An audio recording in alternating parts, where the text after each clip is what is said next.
Boa tarde, vamos então chegando por aqui. Neste sábado, vamos dando início à nossa catequese de hoje, acessando aqui todos os nossos meios. Estamos já ao vivo pelo Instagram, estamos com o Padre Cristiano, com a Sueli, e vamos começando também agora aqui pelo Zoom. Muito bem, estamos ao vivo, apenas ajustando aqui o nosso Zoom, e o nosso Facebook também já está no ar. Me parece aqui que o Zoom ainda não temos a imagem, apenas o áudio, agora sim, também o áudio, e vamos confirmar aqui a nossa transmissão via Facebook. Também me parece que já está tudo certo para que a gente possa então começar. Perfeitamente, já estamos aqui com todos os meios conectados. Hoje nós temos uma catequese mais do que especial, numa data muito importante da vida da fé, que é a Assunção de Maria, a Assunção de Nossa Senhora, e a gente hoje então tem uma oportunidade maravilhosa de meditar sobre essa realidade. Então, saúdo com muito carinho a você que nos acompanha nesta tarde tão especial de sábado, nesta festa da Assunção, que tem um significado especialíssimo, e hoje então uma graça toda especial de Deus sobre nós. Começamos, claro, rezando. Em nome do Pai, e do Filho e do Espírito Santo. Amém. Vinde, Espírito Santo, enchei os corações dos vossos fiéis e acendei neles o fogo do vosso amor. Enviai o vosso Espírito, e tudo será criado, e renovareis a face da terra. Oremos. Ó Deus, que instruístes os corações dos vossos fiéis com a luz do Espírito Santo, fazei que apreciemos retamente todas as coisas, segundo o mesmo Espírito, e gozemos sempre da sua consolação, por Cristo Senhor nosso. Amém. Ave Maria, cheia de graça, o Senhor é convosco. Bendita sois vós entre as mulheres, e bendito é o fruto do vosso ventre, Jesus. Santa Maria, Mãe de Deus, rogai por nós, pecadores, agora e na hora de nossa morte. Amém. Em nome do Pai, e do Filho e do Espírito Santo. Amém. Muito bem, querido irmão, querida irmã, na caminhada deste difícil tempo que nós atravessamos, a palavra de Deus hoje nos apresenta uma das figuras centrais do cristianismo, Maria, Maria de Nazaré. De modo especial, nós contemplamos hoje o final da sua trajetória terrena, sintetizada na chamada Assunção de Maria. É a grande festa que hoje celebramos e sobre a qual vamos aprofundar. Os trechos bíblicos que nós vamos ler e meditar nos trazem um pouco da insondável grandeza dessa mulher. A mulher mais extraordinária da história, a mais conhecida, a mais venerada, aquela que recebeu de Deus a missão e a honra de ser mãe de Jesus Cristo, o Salvador da humanidade. Particular importância tem o hino que brota espontaneamente do coração de Maria pouco depois da descoberta da sua divina gestação ao visitar a sua prima Isabel, que ficou conhecido como o hino do Magnificat.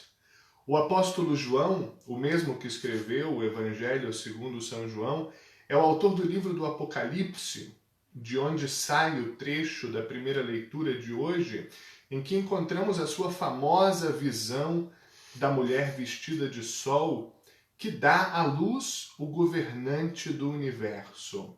João desenha de maneira simbólica o papel da humanidade, da Igreja, de Cristo e da própria Maria na lógica divina.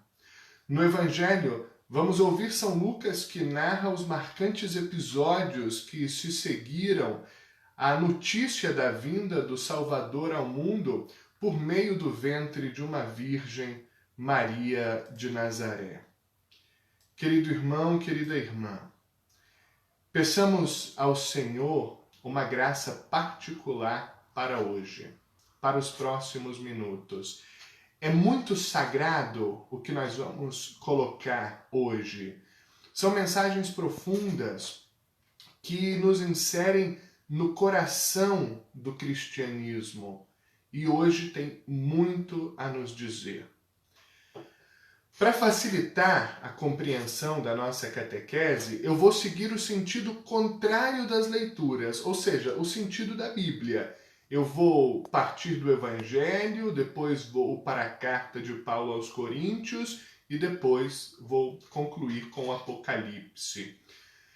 Antes de aprofundar os temas das leituras desta festa da Assunção de Maria, ou Nossa Senhora da Assunção, ou Maria Assunta, eu quero trazer a você alguns dados biográficos de Maria. Maria, ou Miriam, no hebraico, era uma jovem de origem judaica proveniente de Nazaré, da Galileia. A tradição da igreja afirma que os pais de Maria eram Joaquim e Ana. Isso não está na Sagrada Escritura, mas no importante livro do segundo século do cristianismo, que é o proto-evangelho de São Tiago. O nome Joaquim, do hebraico, Joaquim, significa Deus eleva. São Joaquim teve uma educação profundamente piedosa. Era um comerciante, um proprietário de terras em Nazaré e Jerusalém, um homem temente, servidor do Senhor. E Ana, o nome também hebraico, significa graciosa. Era uma mulher piedosa e dedicada ao serviço. Ela descendia por parte de pai da tribo de Levi e por parte da sua mãe da tribo de Benjamim. Guardava uma grande fé e uma grande confiança em Deus.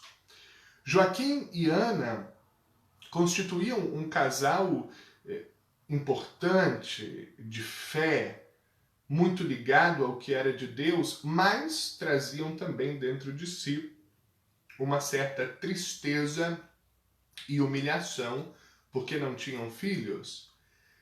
Eram estéreis, naquela época isso era considerado uma espécie de maldição, mas rezaram confiantes para que Deus suscitasse neles uma descendência.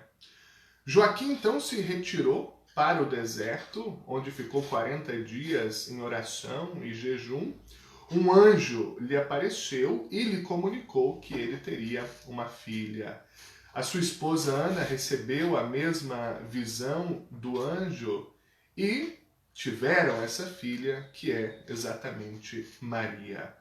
Na Bíblia, a filha de Joaquim e Ana aparece como uma mulher simples, do povo que habitava em Nazaré, um pequeno povoado da Galileia, situado no norte da Palestina, e se tornou, como sabemos, esposa de José, um carpinteiro justo, íntegro. Maria se mostrou uma pessoa de fé, muito sensível às necessidades do outro. Maria foi então escolhida pelo Pai para ser a mãe do Salvador. Movida pelo Espírito Santo, ela se entregou por inteiro ao projeto de Deus e viveu a sua vocação com fidelidade. Aceitou livremente a proposta de Deus, se dedicando à obra do seu Filho e seu Deus. Maria, como sabemos, concebeu em Nazaré da Galileia, mas foi em Belém que Jesus nasceu, durante o período do recenseamento. Muito bem, o Evangelho de hoje nos situa naquela ocasião conhecida como visitação a Santa Isabel. Maria estava grávida de pouco tempo, uma notícia surpreendente trazida pelo anjo Gabriel. Deus então estava fazendo a sua entrada definitiva na história. Depois de séculos e séculos de sinais e comunicações com a humanidade, agora o Senhor se encarnava e vinha habitar na terra, habitar no meio do seu povo. É o que nós chamamos de encarnação, e a encarnação está no centro da fé cristã e da história humana, por óbvio. Maria, então, se insere no núcleo mais íntimo e profundo das revelações de Deus e da história divina e humana. O episódio de hoje nos parece escandaloso. Maria, gestante em início de gravidez, as mulheres sabem que é um período particularmente sensível e arriscado da gestação, faz uma longa viagem, contrariando tudo o que se poderia pensar do cuidado devido à sua gestação ainda inicial. Mas ainda sendo uma gestação do próprio Deus que se encarnava na humanidade. Isabel, parente de Maria, era estéril e agora vai ser mãe. Maria soube desse fato pelo anúncio do anjo Gabriel, o enviado de Deus, e logo em seguida se levantou e foi apressadamente a uma cidade de Judá, como diz o evangelho que vamos ler.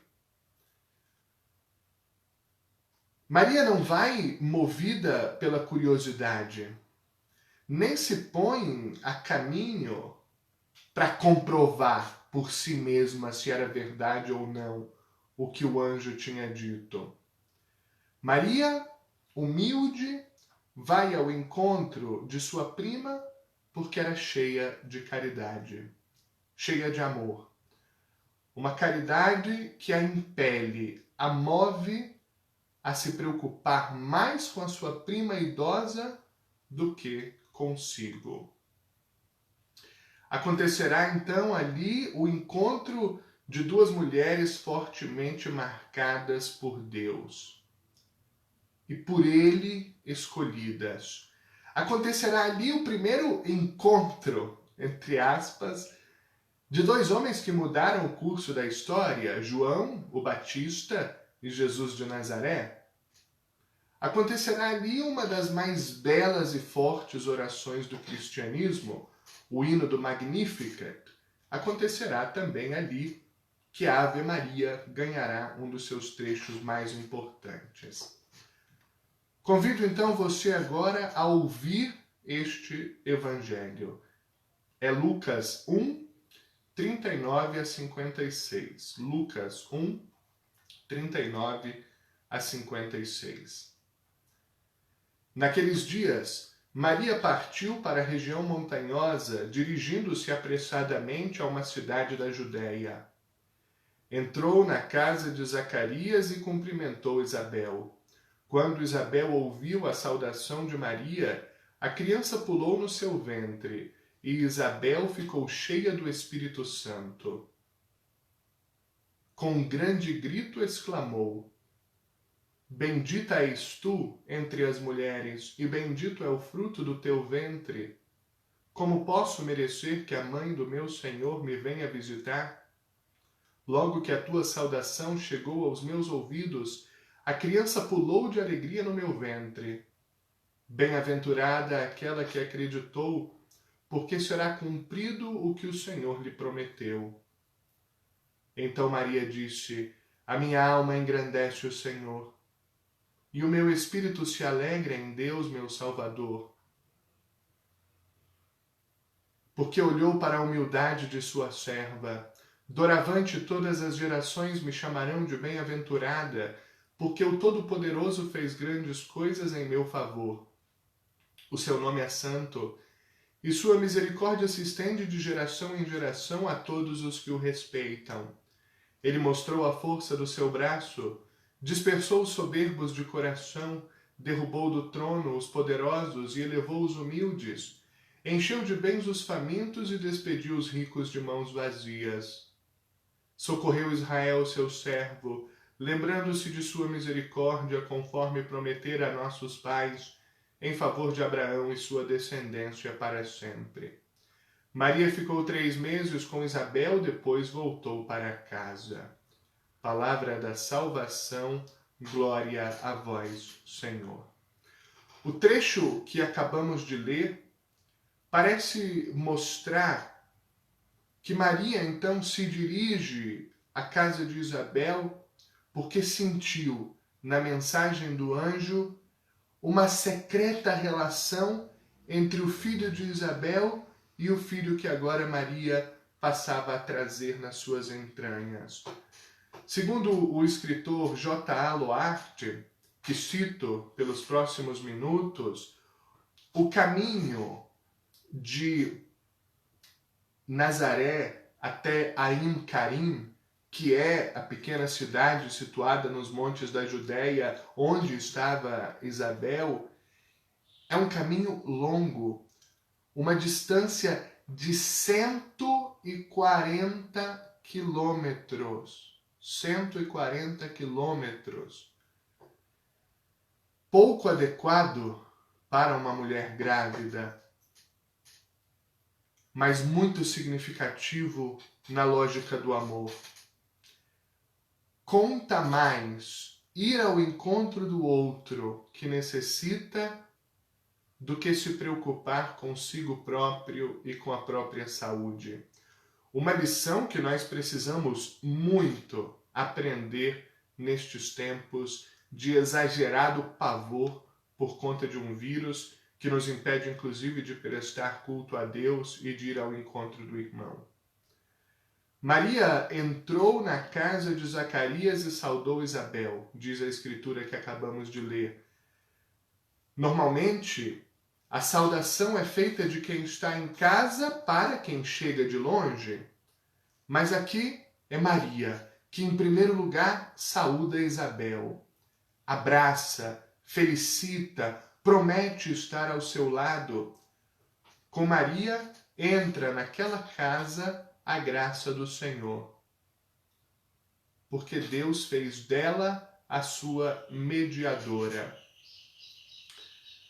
A sua chegada causa uma revolução espiritual.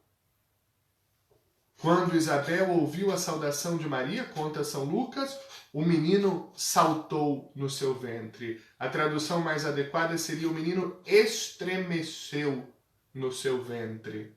E Isabel ficou cheia do Espírito Santo. Maria leva consigo 3 benefícios à casa de Isabel: a glória, a santidade e a humildade. Em primeiro lugar, Maria enche de glória aquela casa. De onde me é dado que venha ter comigo a mãe do meu Senhor? Diz Isabel. Imagine você que, se a visita de uma personalidade assim importante já é uma honra para quem está numa casa, imagine a visita de alguém que carrega em si o próprio Deus, o Deus feito homem para salvar a humanidade. Imediatamente, João, o Batista, que ainda não tinha nem nascido, estremece de alegria, pula de alegria no ventre de sua mãe. Ele ficou santificado pela presença de Jesus. E Isabel, iluminada pelo Espírito de Deus, faz uma aclamação maravilhosa e profética.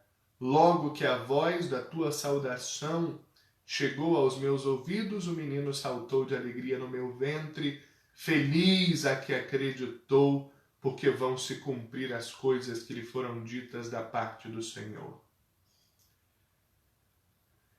Veja, Maria foi para servir e, na verdade, encontra louvor na sua direção, bendição, proclamação de si mesma como a mãe do Messias. Maria sabe que efetivamente é assim, mas ela atribui tudo ao Senhor. Ele pôs os olhos na humildade da sua serva. De hoje em diante me chamarão de feliz todas as gerações, porque Ele, o Todo-Poderoso, fez em mim maravilhas. Eu quero agora destacar com você 3 aspectos. O caminho percorrido por Maria até a casa de Isabel e o significado todo desse gesto. A reação de Isabel e de João, o Batista, e finalmente o Magnífica. A ida de Maria até Isabel é um acontecimento, diria no mínimo, enigmático. Não podemos compreendê-lo facilmente. Maria estava grávida e mesmo assim partiu numa longa viagem. Lembre-se de que na época não existiam estradas, ônibus, aviões. Ain Karim, como eu disse, fica a mais de 140 quilômetros de Nazaré e fica a 754 metros acima do nível do mar, enquanto Nazaré fica apenas a 340, mais ou menos. Ou seja, Maria teve que subir montanha acima.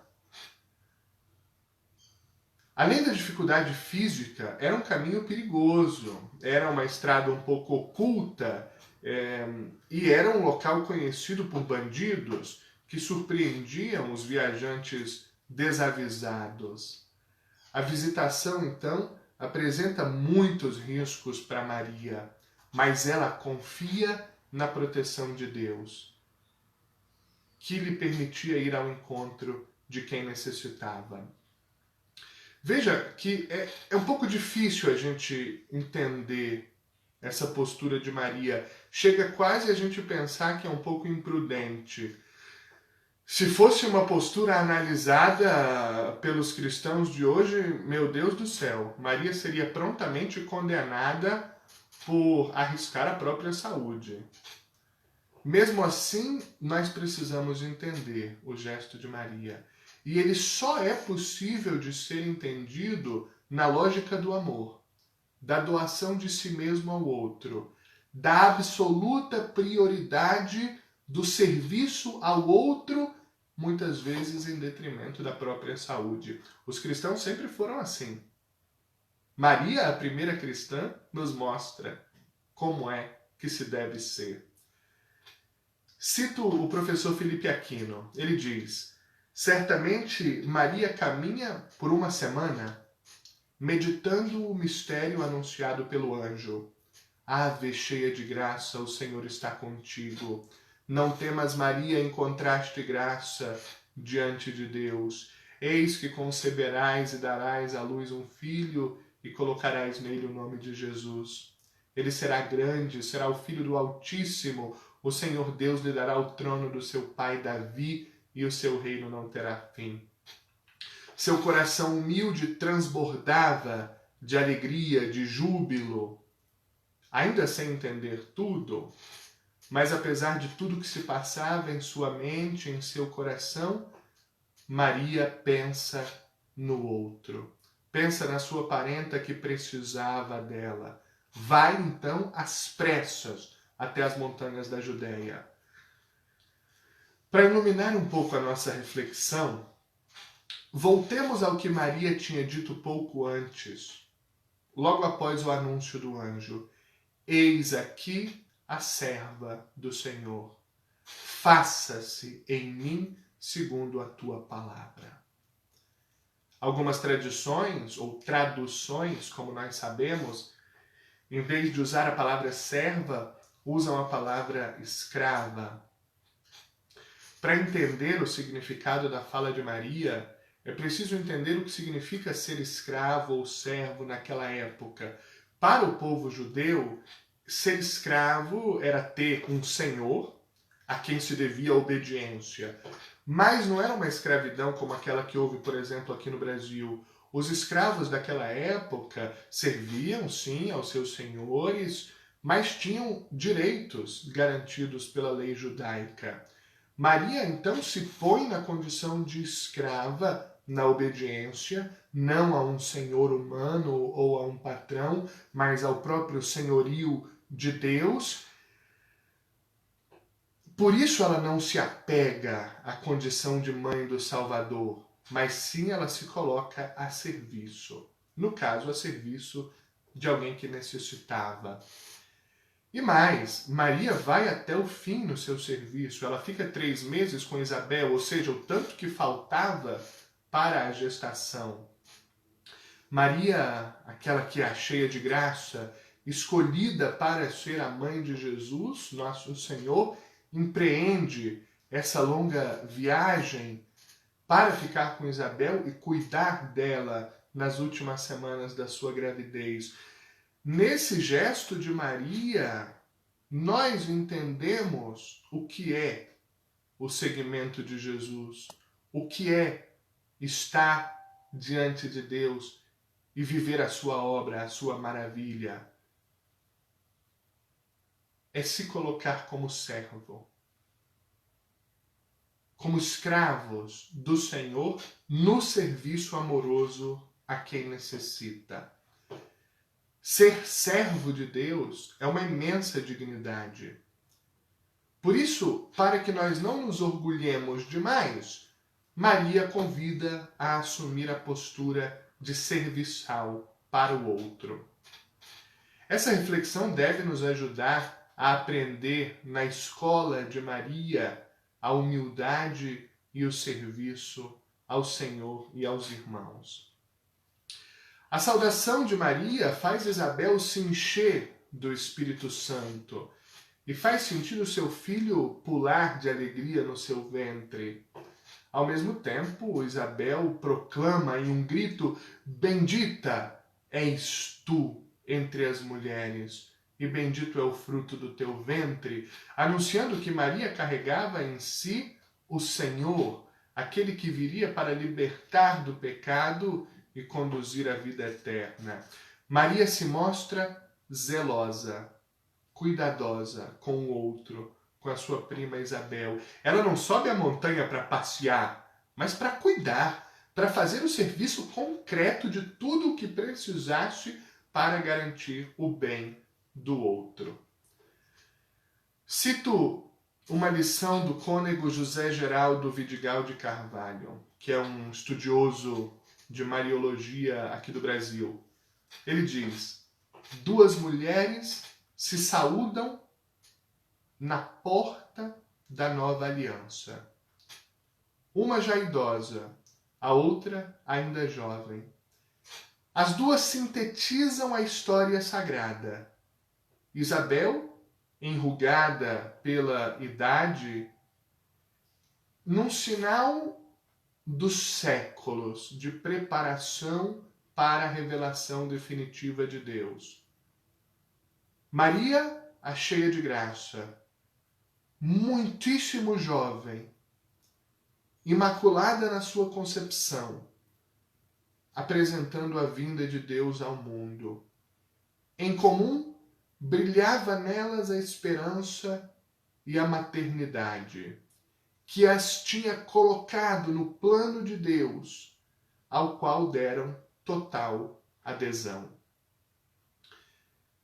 Viveriam a partir de agora uma missão nova, confiada a elas pelo Todo-Poderoso. As 2 crianças que nasceriam mostrariam que para o Criador nada é impossível. Isabel era estéril, Maria era virgem. No encontro singular, Isabel se torna a primeira teóloga do Novo Testamento. De onde me vem a graça de que a mãe do meu Senhor venha me visitar. Maria faz resplandecer então como resposta a sua gratidão a Deus: minha alma glorifica o Senhor. Existia, porém, uma diferença muito grande entre os filhos de Maria e de Isabel. Um, pelo milagre, era filho de Zacarias, sacerdote do templo. O outro, também por um prodígio maravilhoso, era o filho do próprio Deus, concebido não por um fator biológico, mas pela interferência do Espírito Santo. Maria então saúda a sua prima, e quando a sua voz chega a Isabel, o menino pula de alegria no seu seio, e no mistério desse encontro, que vai marcar para sempre a história humana, como uma cena extraordinária jamais vista, se tem o encontro invisível de duas crianças, ainda no ventre materno. Naquele momento, duas mulheres grávidas por ação de Deus e dois meninos privilegiados anunciavam ao mundo que a desgraça do pecado de Eva e de Adão estava para ser varrida da humanidade. Era a salvação que começava na história humana. A santidade de Maria se enraiza na fé e mais tarde nos prodígios operados por Jesus. Diante das palavras de Jesus, no meio da multidão, anos mais tarde, vamos escutar também do evangelista Lucas: feliz aquela que te trouxe e te alimentou. Maria foi a mulher que acolheu a mensagem de Deus e guardou tudo no seu coração com muito amor. Isabel é a primeira pessoa, iluminada pelo Espírito Santo, que percebe que está diante da mãe do Deus humanado, a mãe do meu Senhor. Ciente dessa verdade, diante de Jesus e de João Batista, que se encontram ainda no ventre de suas mães, com sentimentos de humilde gratidão para com a grandeza e bondade de Deus, Maria, cheia do Espírito Santo, expressa com o Magnificat toda a sua alegria e júbilo. Volto ao cônego José Geraldo. Quem bem entender o sentido do encontro de Maria e Isabel sentirá a graça de Deus mobilizando todo o seu ser e dando novas perspectivas para o seu futuro. Trata-se da experiência da conversão para a disponibilidade, semelhante à que tiveram Isabel e Maria. Elas cumpriram o que Deus pediu delas. Seus filhos João Batista e Jesus deixariam um exemplo de total correspondência ao chamado de Deus. Fundado na experiência de tão extraordinárias personagens, nós cristãos podemos descobrir a realidade do caminho que Deus propõe em nossa vida. Isabel deu ao mundo o precursor do Salvador. E Maria, mãe do Messias, o esperado das nações. As duas nos levam até Jesus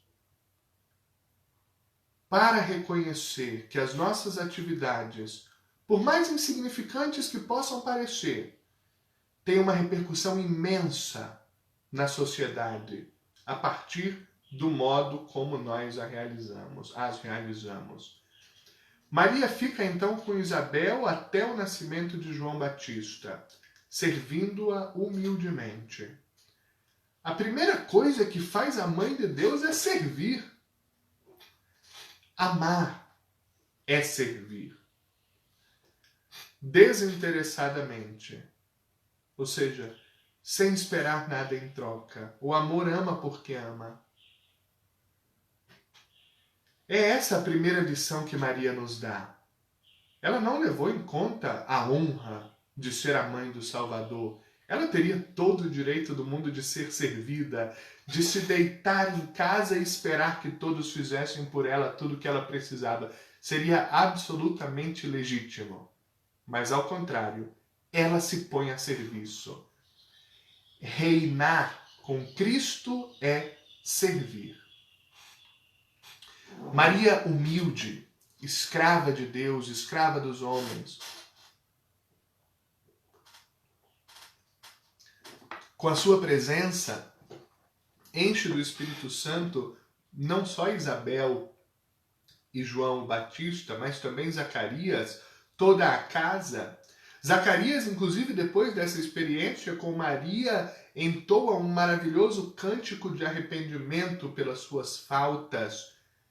E com toda a força, com a sua fala recuperada, ele exclama: bendito seja o Senhor Deus de Israel, porque visitou e resgatou o seu povo. Passemos então agora ao Magnificat. No Magnificat, que é esse canto, esse hino que brota do coração de Maria, nós vemos a própria alma de Maria. Maria, por inspiração do Espírito Santo, com expressões do Antigo Testamento, canta a misericórdia de Deus, grande e onipotente, e ao mesmo tempo a sua manifestação na humildade de uma serva. Sem que eu nada tenha feito, diz Maria, Deus quis que se cumprisse em mim o que tinha sido anunciado ao longo dos séculos. Lá desde Abraão e da sua linhagem e para sempre. A minha alma glorifica o Senhor. Não porque ela, Maria, seja grande, mas porque a graça de Deus faz dela grande. Ao falar do Magnificat, que numa tradução literal seria glorifica-te, engrandece-te, o Papa Emérito Bento XVI explicou numa catequese de 2006 o seguinte: é uma fala que revela a espiritualidade daqueles fiéis apresentados na Bíblia que se reconhecem pobres. Não só no desapego de qualquer idolatria da riqueza ou do poder, mas também na humildade profunda do coração, despojado da tentação do orgulho e aberto à graça divina que salva.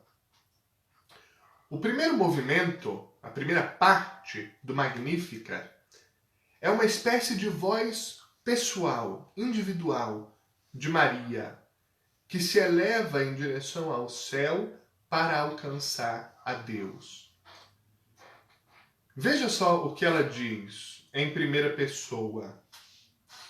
A minha alma, o meu espírito, meu Salvador, me chamarão de feliz, fez grandes coisas em mim.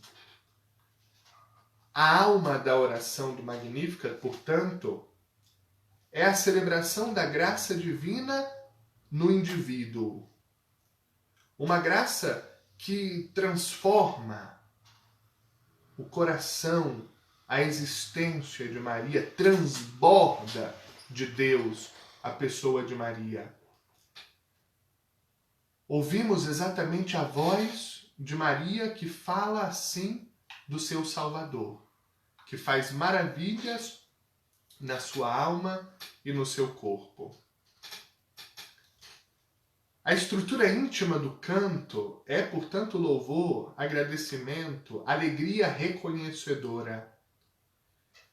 Mas esse testemunho, embora pessoal, não é solitário, intimista ou puramente individualista. Porque a Virgem Mãe é consciente de ter uma missão a cumprir pela humanidade. E a sua complexidade se insere na história da salvação, que começa com o chamado de Abraão e vem até nós hoje. É por isso que Maria diz: a sua misericórdia se estende de geração em geração sobre os que o temem. Com este louvor, Maria dá voz a todas as criaturas que, na figura de Jesus, nascido de Maria, encontram a misericórdia de Deus. A segunda parte do Magnificat, o seu segundo movimento poético e espiritual, tem uma natureza mais coletiva. Como que se a voz de Maria se juntasse toda a coletividade, a comunidade dos fiéis, que celebram as ações surpreendentes de Deus. No original do grego, do Evangelho de Lucas, nós temos 7 verbos, exatamente o número da perfeição, que indicam as ações que Deus realiza de modo permanente na história. Manifestou o poder do seu braço, dispersou os soberbos, derrubou os poderosos, exaltou os humildes, encheu de bens os famintos, despediu os ricos e acolheu Israel. O Papa Francisco, na festa da Assunção de 2017, comentando o Magnificat, expressou assim: Maria canta as maravilhas que o Senhor realizou na sua humilde serva, com o grande hino da esperança dos que já não podem cantar porque perderam a voz. O Papa ainda acrescenta: o Magnificat é um canto de esperança que nos desperta também a nós, convidando-nos a entoá-lo hoje por meio de 3 elementos preciosos que nascem da contemplação de Maria, a primeira discípula. Maria caminha, Maria encontra, Maria se alegra. E leva a alegria. É um duplo movimento. O Santo Padre ainda disse: Maria caminha, encontra e alegra porque trouxe uma realidade maior do que ela. Foi portadora da bênção. Como ela, não temamos também nós sermos portadores da bênção de que precisa o mundo. Palavras de Francisco. Sejam vocês, diz o Papa a nós, os promotores de uma cultura do encontro que combata a indiferença e a divisão e permita a esta terra cantar com força as maravilhas do Senhor. Na ocasião, o Papa Francisco revelou o que ele chamou de o segredo de Maria. Ele diz: é o segredo da alegria. Maria, pequena e humilde, parte da grandeza de Deus e, apesar dos seus problemas, que não eram poucos, permanece na alegria, porque tudo confia no Senhor. Ela nos lembra de que Deus sempre pode fazer maravilhas se permanecermos abertos a Ele e aos irmãos. O Papa também recordou, na história do cristianismo, os muitos mártires cristãos, também no nosso tempo existem. Não só os grandes mártires, como celebramos, por exemplo, nesta semana, São Maximiliano Maria Kolbe, mas também as pessoas simples, que sofrem o martírio da perseguição cotidiana, que não colocam a sua esperança no mundo, mas no Senhor, e assim continuam sempre em frente. Naquele mesmo ano, no Ângelus da Assunção, o Papa Francisco continuou aprofundando o tema com expressões que me parecem muito adequadas para hoje. O Papa disse: o humilde é poderoso. Não porque é forte. Esta é a grandeza do humilde, da humildade. As grandes coisas que o Senhor faz com os humildes. Francisco destacou que essas grandes coisas são possíveis porque a humildade é um vazio que se abre para dar espaço a Deus. O Magnificat canta esse Deus maravilhoso, misericordioso, fiel, que cumpre o seu plano de salvação nos pequenos e nos pobres. Aqueles que têm fé, que confiam na palavra, como Maria. E Isabel diz: feliz aquela que acreditou. Façamos então agora a segunda leitura, tirada da primeira carta de São Paulo aos Coríntios. É 1 Coríntios 15, 20 a 27. 1 Coríntios 15, 20 a 27. Irmãos, Cristo ressuscitou dos mortos, como primícias dos que morreram. Com efeito, por um homem veio a morte, e é também por um homem que vem a ressurreição dos mortos. Como em Adão todos morrem, assim também em Cristo todos reviverão. Porém, cada qual segundo uma ordem determinada. Em primeiro lugar, Cristo, como primícias, depois os que pertencem a Cristo por ocasião da sua vinda. A seguir será o fim, quando ele entregar a realeza a Deus Pai, depois de destruir todo o principado e todo o poder e força.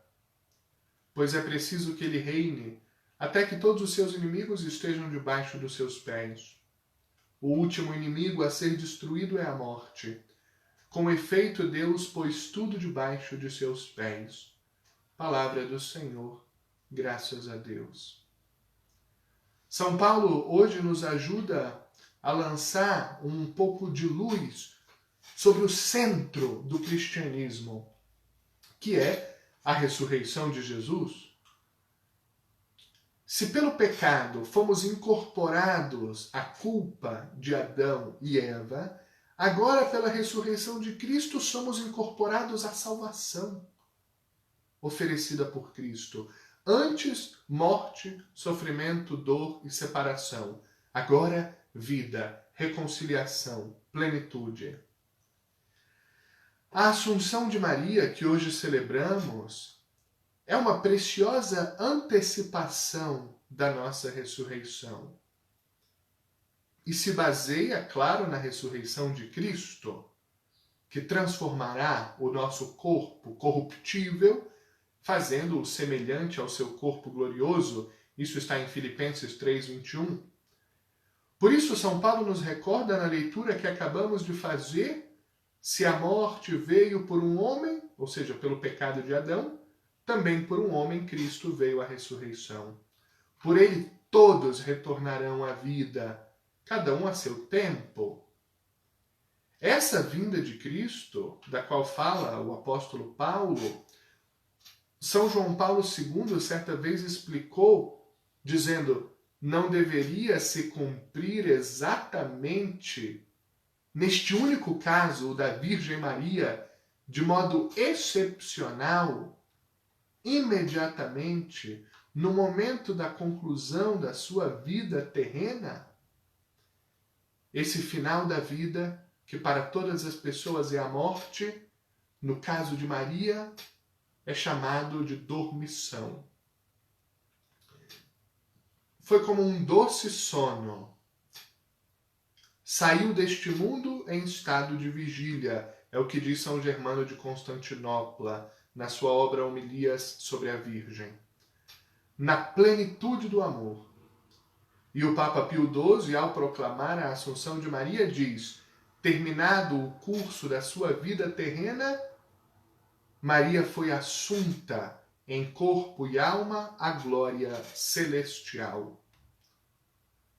Ali a esperava o seu Filho Jesus, em seu corpo glorioso, tal como ela o tinha contemplado depois da ressurreição. Explica-nos o padre Anderson Franklin, da Diocese de Cachoeiro. O apóstolo Paulo aponta para a nova criação, que é instaurada com a morte e ressurreição de Cristo. De fato, ao afirmar isso, Paulo indica que a redenção da humanidade diz respeito a todos os aspectos e dimensões da vida humana. Abraça a vida em toda a sua totalidade. Nesse caso, não se pode separar o que foi salvo do que ainda não foi salvo. Ou seja, enquanto houver doença, morte, sofrimento, miséria, fome, a salvação precisa ainda chegar ali. Cristo precisa ainda chegar ali. Com a sua morte e ressurreição, Cristo delineia a reintegração total da obra da criação, segundo o desejo de Deus. Ao criar o ser humano, Deus não o criou livre de imperfeições, mas, no seu plano de amor e salvação, abraça e acolhe cada ser humano na sua infinita misericórdia.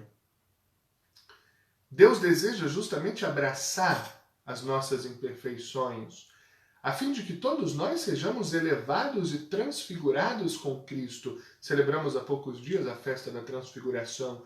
Deus quer nos transfigurar. Essa nova criação inaugurada por Jesus nasce exatamente da misericórdia, que é o amor de Deus. É uma força contra a qual nada pode ir. Nenhuma força desse mundo pode vencer a força do amor misericordioso de Deus.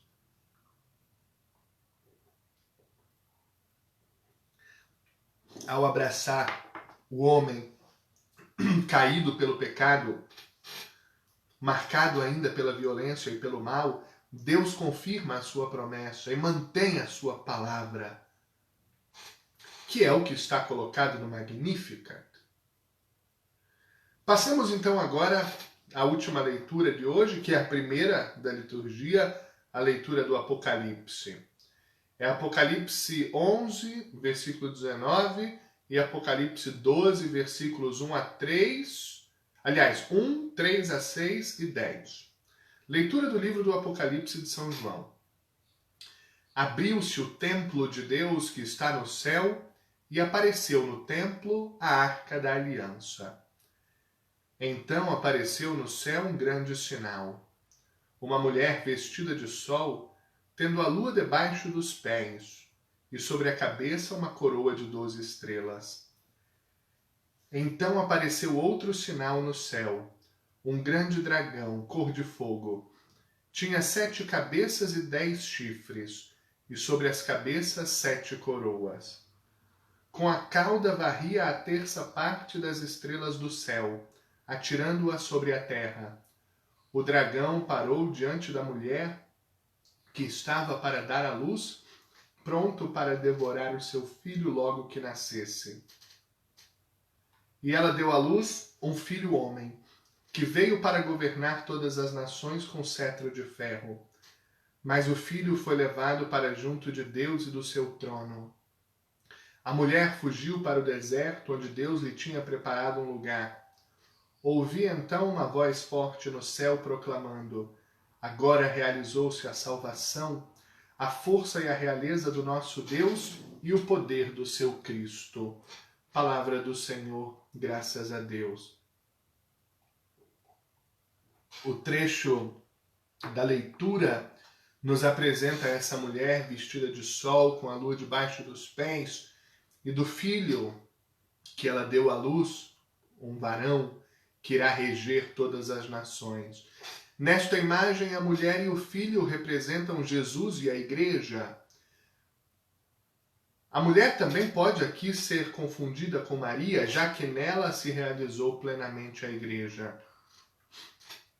Essa mulher do Apocalipse, no seu sinal, se aplica em primeiro lugar ao povo de Deus, do qual nasce o Messias, a igreja do Novo Testamento, nascida dos que seguem o Messias. Aparece no céu a mulher que gera o Messias. As 12 estrelas indicam quem ela é. O povo das 12 tribos, Israel, não só o Israel antigo, do qual nasce Jesus, mas o novo Israel, que é a igreja do século I, que precisava se esconder da perseguição, até que no fim glorioso, na sua igreja, Jesus se manifestará como Rei do Universo. Ao ouvir esse trecho que acabamos de ler, a liturgia pensa em Maria. Maria, assunta aos céus, que hoje celebramos, sintetiza em si, por assim dizer, todas as qualidades desse povo que aguarda a revelação da glória. Para concluirmos a nossa catequese de hoje, com algum brevíssimo aprofundamento adicional sobre a Assunção de Maria, um dos pontos mais importantes da fé cristã, como eu já disse. A Assunção significa que no final da sua vida terrena, Maria foi levada de corpo e alma ao céu. Ou seja, a glória da vida, a comunhão completa e perfeita com Deus. Bento XVI, na Assunção de 2010, exatamente uma década atrás, assim comentava, a partir das leituras bíblicas que nós acabamos de fazer. Quais são as raízes da vitória sobre a morte, antecipada em Maria? As raízes estão na fé da Virgem de Nazaré, como testemunha o trecho do Evangelho que lemos. Uma fé que é obediência à palavra de Deus, abandono total à sua iniciativa e à sua obra, segundo quanto é anunciado. A fé é a grandeza de Maria. Como proclama Isabel, Maria é a bendita entre as mulheres, bendito é o fruto do seu ventre, é a mãe do Senhor, porque acredita e vive de maneira singular a primeira das bem-aventuranças, a bem-aventurança da fé. Não nos limitemos, querido irmão, querida irmã, a admirar Maria no seu destino glorioso, assim como uma pessoa muito distante de nós. Não. Somos chamados a contemplar aquilo que o Senhor, no seu amor, deseja também para nós.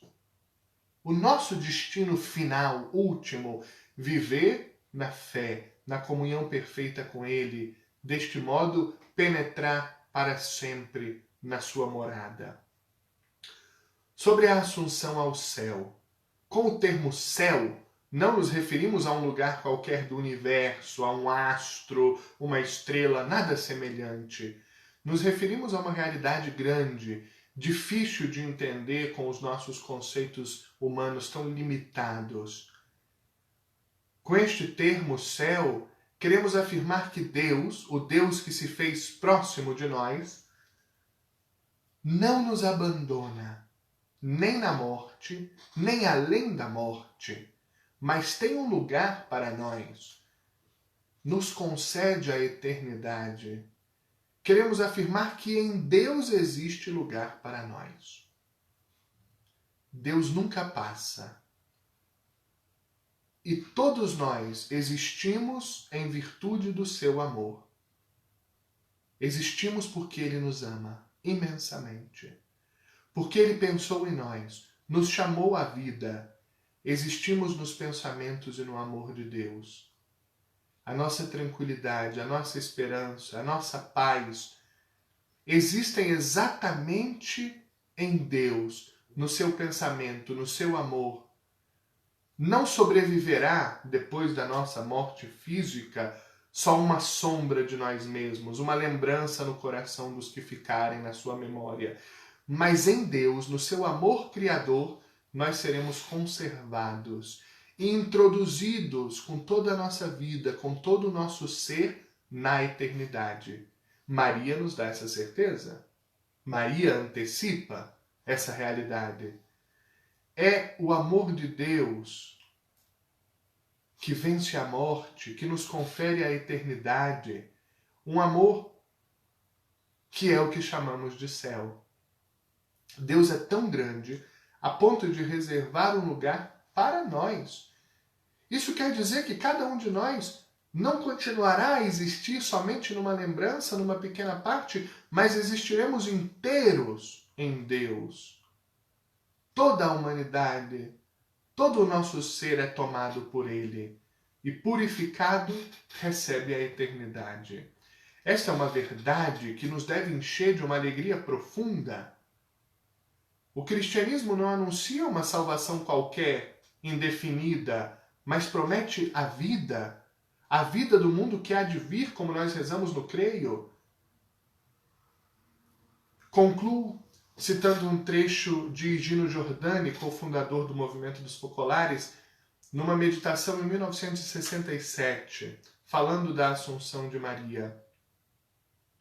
Após a morte de Jesus, depois da efusão do Espírito Santo, Maria desaparece no anonimato, cumpre a sua missão e volta ao seu ambiente, o silêncio, o serviço. Refugiando-se em Deus, resolve o problema da velhice, como nova infância no espírito, e ensina a morrer. Esta operação, que provoca angústia e medo, torna-se em Maria, mãe, uma volta às origens, mediante esse perder-se em Deus. Uma vida que não acaba. A morte de Maria foi perder-se no eterno. Ocorreu no dia em que os apóstolos foram capazes de agir por si mesmos. Mas não foi uma morte no sentido que nós a entendemos e sofremos, pelo contrário, doce e rápida, que os teólogos definem com várias expressões: passagem, trânsito, sono, dormição, morte vivificante. Aquele corpo virgem não podia receber a contaminação do processo de decomposição, já que, tendo padecido com Cristo, não poderia deixar de elevar-se imediatamente à glória com Cristo. Assim, o que para Cristo foi ressurreição, para Maria foi assunção. Dupla vitória do corpo e do espírito sobre a morte. Basta meditar um momento com o intelecto de amor sobre a posição de Maria, que se eleva da terra ao céu, passando pelo cosmo, para compreender o seu ser e a sua função. Ela é a obra-prima da criação. Nela Deus quis mostrar toda a sua onipotência, a sua infinita originalidade. Admiráveis são as estrelas e átomos, nas suas próprias estruturas, repletos de beleza que jamais terminará. São os céus, os mares, os homens, os anjos, mas ela é mais bela. Reúne e funde a maravilha de todos eles. Maria, humilde, porque nenhuma altura exterior poderia elevá-la. Silenciosa, porque nenhuma voz humana poderia defini-la. Pobre, porque nenhum adorno da terra poderia embelezá-la. Ela se expressa somente com a palavra de Deus. É rica somente da sabedoria de Deus. É grande somente da grandeza de Deus. Desta forma, identificada com o Senhor, Maria é a expressão humana da grandeza, da mente e do amor da Trindade. A rainha, serva e senhora da morada de Deus, que abre a porta e acolhe os filhos, agindo para reuni-los no palácio real do Pai, para a glória do Filho, na presença do Espírito Santo. Para dar aos mortais uma ideia do Deus infinito, que é superior e submerge a inteligência do homem, quase que para mediar a potência, a sabedoria e o amor da Trindade inefável, a qual nunca a humanidade teria se aproximado, o Criador criou Maria, em cujo seio o Verbo se fez carne, em cuja pessoa Deus se fez acessível e o divino amor tornou-se casa. Maria entre nós traz Deus em meio a nós. É porta do céu. Foi assunta à morada de Deus para acolher os filhos na casa do Pai. Assim, eles, os filhos, a invocam, até mesmo centenas de vezes ao dia, para que rogue por eles, agora e na hora da morte. Querido irmão, querida irmã, peçamos ao Senhor a graça de aprender na escola de Maria, de imitar o seu modelo e de perseverar sempre no seguimento e no discipulado de Jesus Cristo. Amém. Em nome do Pai, do Filho e do Espírito Santo. Amém. Hoje, de forma diferente, encerremos com a oração da Salve Rainha. Salve Rainha, Mãe de Misericórdia, vida, doçura, esperança nossa, salve. A vós bradamos, os degredados filhos de Eva. A vós suspiramos, gemendo, chorando neste vale de lágrimas. Eia, pois, advogada nossa, esses vossos olhos misericordiosos a nós volvei. e depois desse desterro mostrai-nos Jesus, bendito o fruto do vosso ventre. Ó clemente, ó piedosa, ó doce, sempre Virgem Maria, rogai por nós, Santa Mãe de Deus, para que sejamos dignos das promessas de Cristo. Amém. Nossa Senhora da Assunção, rogai por nós. Em nome do Pai, do Filho e do Espírito Santo. Amém. A gente termina por aqui. Daqui a pouquinho tem missa, direto da paróquia Nossa Senhora Consolata, às 17 horas. Hoje tem Arraiá Drive-Thru na Consolata. Você pode passar lá até a noite, pegar alguma coisa, partilhar em casa com a sua família. Amanhã tem missa às 8h30 na Paróquia Divino Espírito Santo e às 17 horas na Comunidade da Divina Misericórdia. Eu tinha dito que essa seria a minha última catequese ao vivo, mas por enquanto não vai ser não. Recebi vários pedidos de continuar, então enquanto as atividades pastorais me permitirem, continuarei então ao vivo e depois, quando não for possível pelas atividades pastorais, faço gravado, um pouquinho mais condensado e disponibilizo com antecedência. Boa festa da Assunção, bom domingo, boa semana. Até o próximo sábado às 15h30 da tarde. Tchau.